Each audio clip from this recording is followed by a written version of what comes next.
ఇందాక మనం అనుకున్నట్టు హెల్త్ ఇన్స్యూరెన్స్ అని జెప్పాను. అవును. హెల్త్ ఇన్స్యూరెన్స్ అంటే ఏంటంటే, ఈ పర్టిక్యులర్ టాపిక్ చాలా ఇంపార్టెంట్ ఉంటుంది. మనకు హెల్త్ ఇన్స్యూరెన్స్ అని ఈ ఇన్స్యూరెన్స్ చాలా చోట్ల దొరుకుతుంది. అంటే కొన్ని పాలిసీబజార్.కామ్ అనే వెబ్‌సైట్‌లోను, అవును. కొన్ని బ్యాంక్ ఇన్‌స్టిట్యూషన్స్‌లోను మీరే హెల్త్ ఇన్స్యూరెన్స్ కంపెనీస్ నుంచి కొనుక్కోవడం గాని ఇలా జరుగుతుంది. హెల్త్ ఇన్స్యూరెన్స్ అంటే ఏంటి?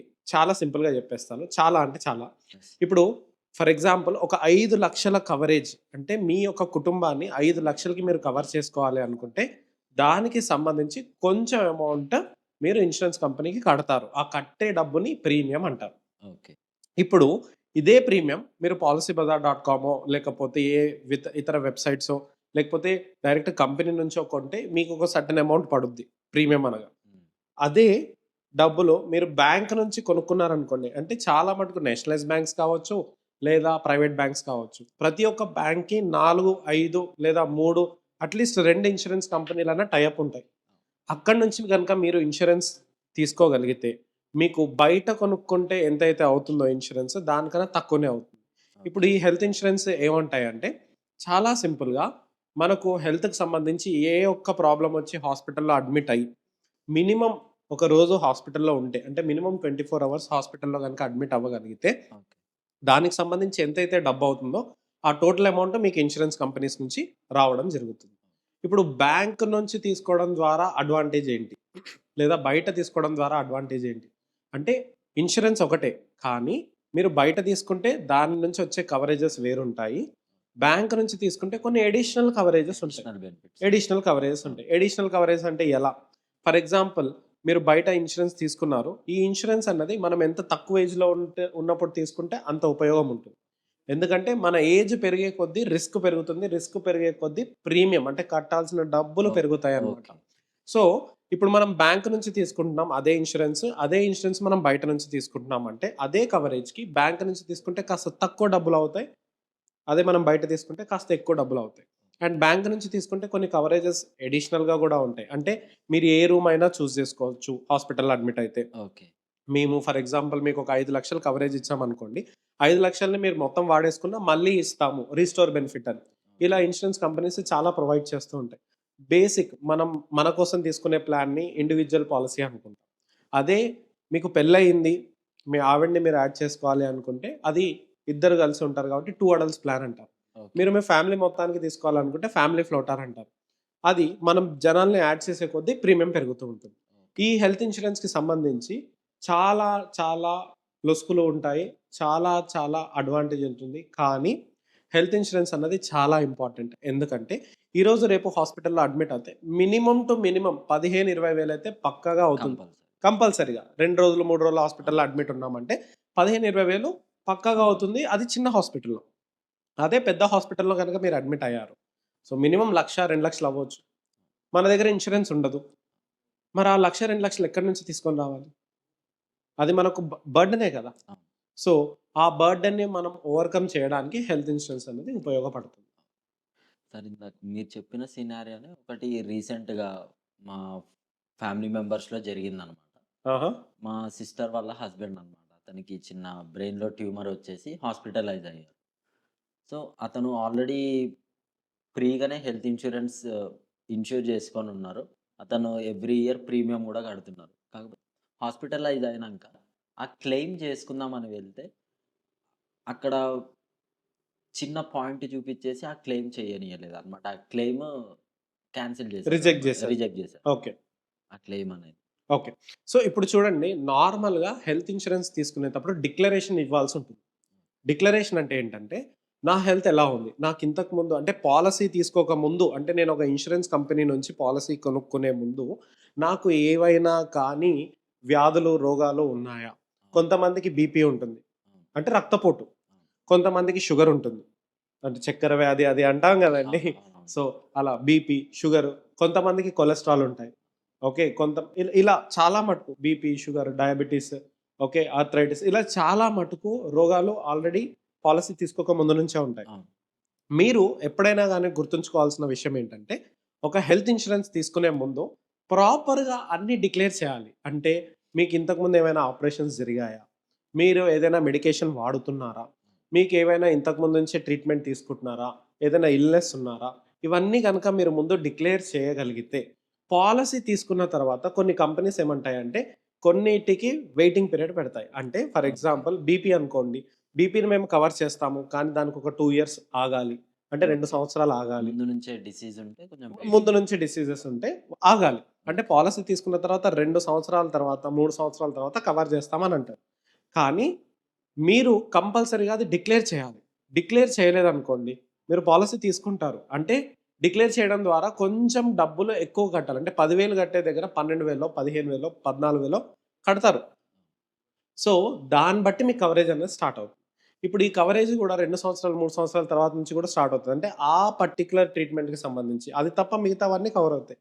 మీకు తెలియాల్సిన ఎంతో ఇంపార్టెంట్ విషయం ఏంటి అంటే, ఇది చాలామంది పేదలకు లేదంటే చాలామంది ట్రక్ డ్రైవర్స్ ఉంటారు గదండీ! అవును. ట్రక్ డ్రైవర్స్ గానీ, బస్ డ్రైవర్స్ గానీ, ఆటో డ్రైవర్స్ గానీ, ఓకే. ఓకే. ఇలాంటి వాళ్ళకు చాలా ఉపయోగపడే విషయం ఏంటంటే, హెల్త్ ఇన్స్యూరెన్స్ అన్నది డే 1 నుంచి కవరేజ్ స్టార్ట్ అవుతుంది. ఓకే. అంటే ఫర్ ఎగ్జాంపుల్ మీరు ఈరోజు హెల్త్ ఇన్స్యూరెన్స్ కొనుక్కున్నారు. ఈరోజు ఏమైనా యాక్సిడెంట్ జరిగిందనుకోండి మీకు ఇ కవర్ అయిపోతుంది. ఇవాళటి నుంచి. ఇవాళటి నుంచే కవర్ అయిపోతుంది.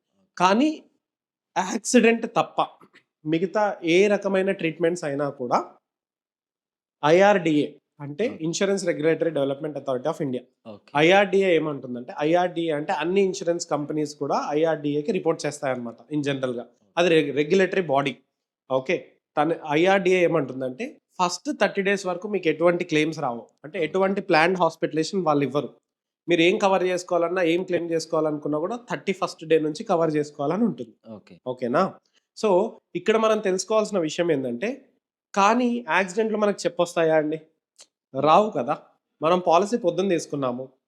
నేను 30 రోజుల వరకు నేను వెయిట్ చేయాలని కంపెనీ అంటది ఏమన్నా అవును. జరిగితే. అవును. కానీ అదే యాక్సిడెంట్ జరిగితే మాత్రం డే 1 నుంచి కవరేజ్ స్టార్ట్ అవుతుంది. ఓకే. ఐఆర్‌డీఏ ఏమంటుందంటే డే 1 నుంచే మీకు యాక్సిడెంట్ గాని, యాక్సిడెంట్ వల్ల ఏమన్నా అయింది, దానికి సంబంధించి మీరు హాస్పిటలైజ్ అవుతున్నారు అంటే అది కవర్ చేస్తుంది. డే 1 నుంచి అది తప్ప కవర్. అది తప్ప మిగతా ఏ రకమైన హాస్పిటలైజేషన్ అయినా కానీ 31 రోజు నుంచి కవర్ అవుతుంది. మినిమమ్ 24 అవర్స్ హాస్పిటల్‌లో అడ్మిట్ అవ్వాలంటే ఒక రోజు అడ్మిట్ అవ్వాలి. ఇలా ఉంటుంది. ఓకే. ఇప్పుడు బ్యాంక్ ద్వారా హెల్త్ ఇన్స్యూరెన్స్ తీసుకుంటే ఏంటి ఉపయోగం? Yes sir. ఓకే.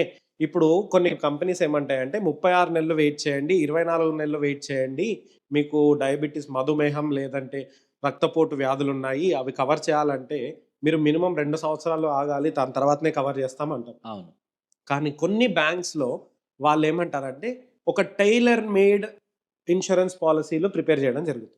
ఓకే. అంటే వాళ్ళ ద్వారా ఇన్స్యూరెన్స్ తీసుకుంటే తక్కువ ప్రీమియంకి ఒకటి. రెండవది ఈ మధుమేహం అంటే ఈ షుగర్ గానియండి, షుగర్. రక్తపోటు గానియండి, ఇలా కొన్ని కొన్ని వ్యాధులు 31 రోజు నుంచే అంటే పాలిసీ తీసుకున్న 31 రోజు నుంచే కవర్ అవ్వడం స్టార్ట్ అవుతుంది. దీనివల్ల ఉపయోగం ఏంటంటే మీరు 2 సంవత్సరాలు, 3 సంవత్సరాలు వెయిట్ చేయాల్సిన అవసరం లేదు. అవును. కదండీ! బయట మీరు తీసుకొని 2 సంవత్సరాలు, 3 సంవత్సరాలు మీరు రెన్యువల్ చేస్తూ ఆగడం కన్నా, మీకు 31 రోజు నుంచే కవరేజ్ స్టార్ట్ అవుతుంది. అండ్ మీరు బయట తీసుకుంటే ఎంతైతే డబ్బులవుతాయో, అంతకన్నా తక్కువనే మీకు బ్యాంక్ ప్రొవైడ్ చేస్తుంది. బ్యాంక్ నుంచి తీసుకునే ఇన్స్యూరెన్స్ ద్వారా మీకు కవరేజ్ పొందడం జరుగుతుంది. బ్యాంక్ ద్వారా తీసుకుంటే కొంచెం అడిషనల్ బెనిఫిట్స్ అడిషనల్ ఉంటాయి. బెనిఫిట్ జరుగుతుంది. అంటే మీరు ఎలాంటి రూమ్ అయినా తీసుకోవచ్చు. అంటే దాంట్లో ఉంటాయి సింగిల్ ప్రైవేట్ రూమ్ అలా తీసుకోవచ్చు. ఐసీయూ మీద మాకు రిస్ట్రిక్షన్స్ ఉండవు. మాకు రీస్టోరేషన్ అంటే మా కవరేజ్ అయిపోయిన తర్వాత మళ్ళా రీస్టోర్ అవుతుంది. మేము తీసుకున్న కవరేజ్.